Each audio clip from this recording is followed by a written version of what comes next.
Hello chess lovers, Suren here, and in this video I would like to share with you a fantastic game played by Indian chess grandmaster Vidit Gujrathi. Vidit is on the black side and his opponent is English international chess master David Eggleston. This game was played in round 1 of 2018 Chess.com Isle of Man International Chess Tournament. Now let's see what happened on the board. Eggleston started the game with e4 and e5 by Vidit. Knight f3, knight c6, bishop c4. We see the Italian game bishop c5, c3, knight f6 and d3.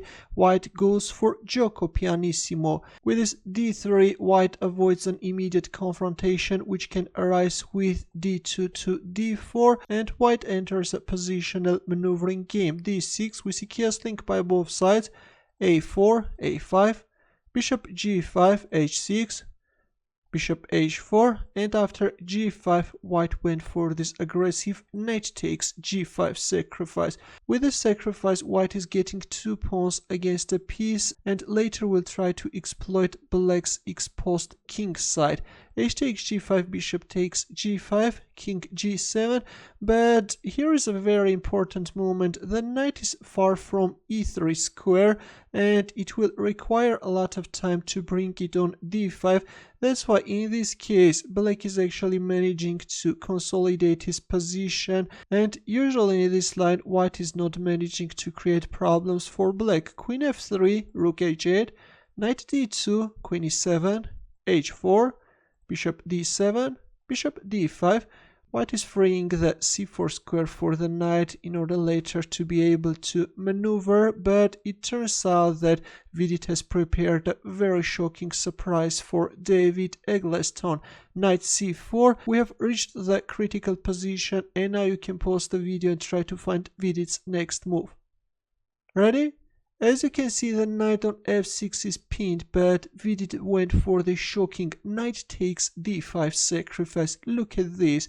Bishop takes e7, knight takes e7. And now if we have a look at the position, black has 3 pieces against the queen and 2 pawns, but has a very active piece play, and this position is actually easier to play with the black pieces. White needs to make precise move, otherwise can find himself in trouble. Knight e3, which is a strange decision. Instead of knight e3, it was better to play g3.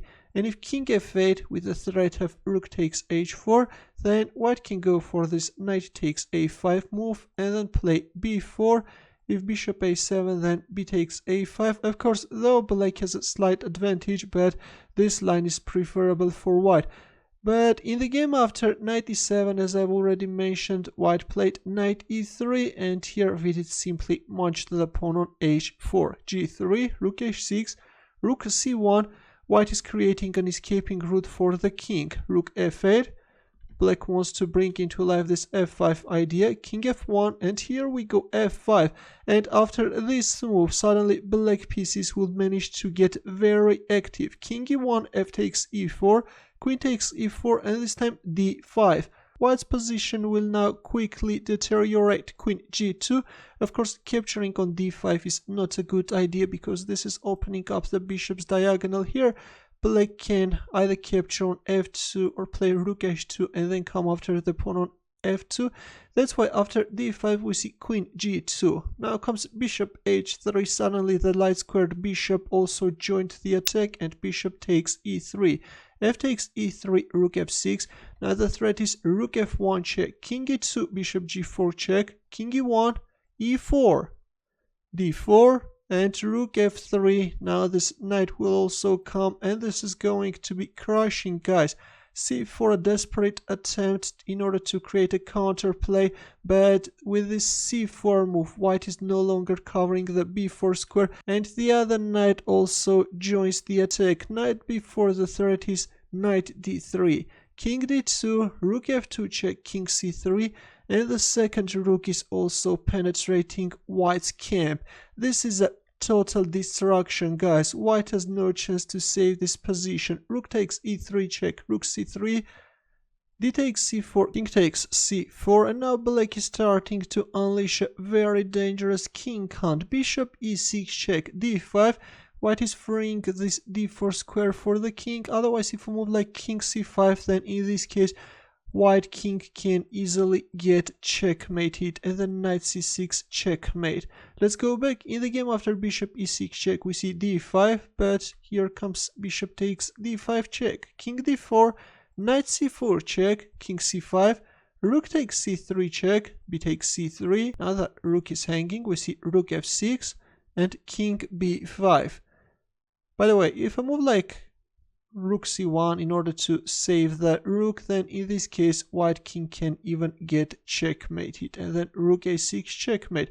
That's why in the game after rook f6 we see king b5, but here Vidit simply won the rook on a1. But actually, instead of knight takes a1, he could even go for a checkmate, first by playing e3 and blocking the queen's diagonal, and then rook b6 check, and then rook c6, and then bishop c4 check, and then rook a6 checkmate. But Vidit overlooked that opportunity and won the rook. Queen takes e1, e3, and now he will try to make use of this powerful pawn on e3. Bishop c6 check, king takes a5, king f7, Vidit is unpinning the rook, g4, bishop f3.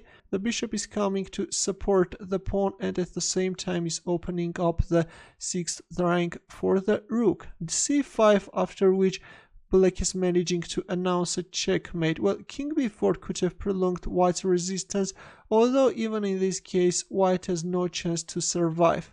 If a5, then knight c6 check is coming, and then knight d4. There are so many threats. There can either be some mating ideas, or black can even go for a pawn promotion.